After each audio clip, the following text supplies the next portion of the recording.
Mon père est né en 1883. Il est mort en 1943.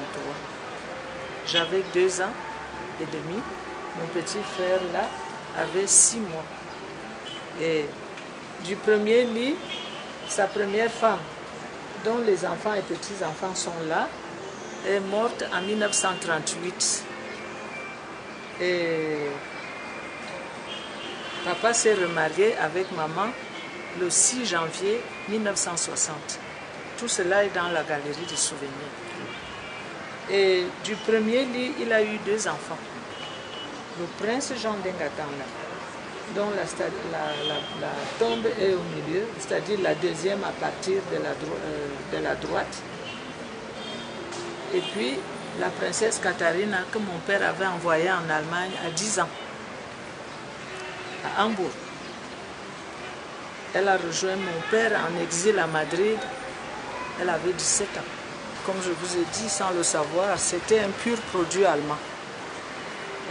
C'est le major Dominique, les tout premiers petits qu'il a amenés à Kribi pour scolariser. Et mon père est parti le dernier. Il a amené papa le dernier, 6 mois après les autres. Mais une fois à Kribi, il a été le premier baptisé. Et puis il y avait encore un Vorada avec lui. Et donc c'était l'allemand. En bref. Et après ça, il y avait des charges que les Allemands, c'est-à-dire les colonisateurs, c'est-à-dire l'administration donnait aux jeunes scolarisés, si vous voulez. Et donc, interprètes, écrivains, en principe, c'était surtout ça, parce qu'ils en avaient besoin. Et mon père, après Kribi, il a été interprète à Boya, parce que c'était un peu la capitale, le centre à l'époque allemande. C'était ça. Et progressivement, Yaoundé s'est créé. Comme nous sommes. Alors mon père était donc à Boya quand la révolte des Boulous et des Batanga a eu lieu à Kribi. Parce que Kribi héberge, c'est-à-dire abrite en même temps les tribus Batanga et les tribus et les Boulous, la tribu du chef de l'État.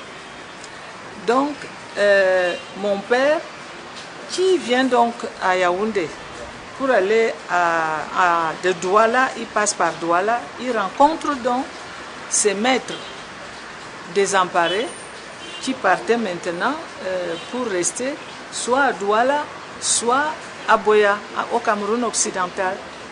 Et mon père qui leur dit non, vous ne pouvez pas faire ça. On va partir chez moi. Vous n'êtes jamais arrivé jusque là-bas. Les hommes de chez moi, de la forêt, sont très accueillants, ils sont très gentils, ils sont habitués à recevoir. Et je vais demander à ma famille de vous trouver du terrain pour vous installer. Et il avait déjà en tête qu'ayant été un des premiers catholiques, il faut que chez moi, cela demeure. Donc, ils sont venus, je vous dis en bref, il les a donc amenés. Il a demandé à sa famille parce que mon grand-père était déjà mort. C'était un grand guerrier. Il était déjà mort. Quand il est mort, mon père était encore vraiment trop petit. Hein, parce que c'est au cours d'une guerre,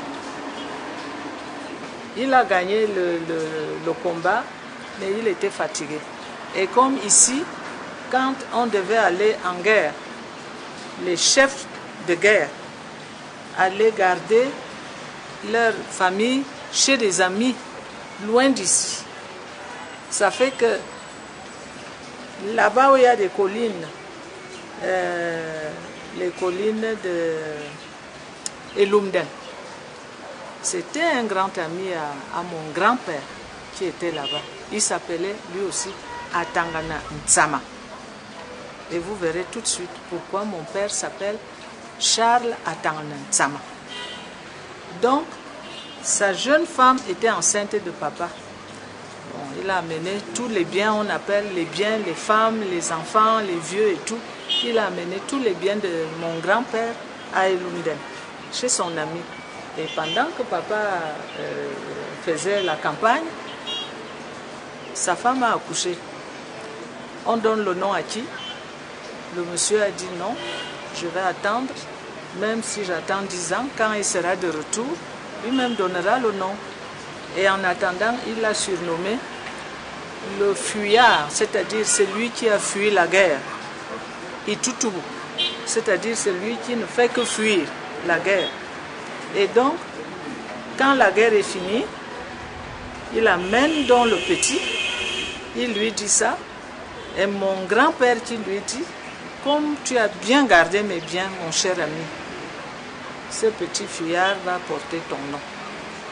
Et c'est comme ça que, comme lui aussi s'appelait Atangana, mon grand-père Atangana, normalement mon papa devrait être appelé Atangana Ndongo, parce que sa mère s'appelait Ndongo. Parce que ici c'est comme ça, tous les grands, le nom est attaché au nom de la maman, parce que c'était la polygamie. Donc, si vous êtes plusieurs Atangana, on va reconnaître, même le patron lui-même, le grand patron, il va reconnaître ses enfants par la maman. Attends Ndongo, attends Ntsama, attends ceci, c'est-à-dire chaque enfant est affilié à sa mère. Voilà donc comment papa s'appelle Charles Atangantsama.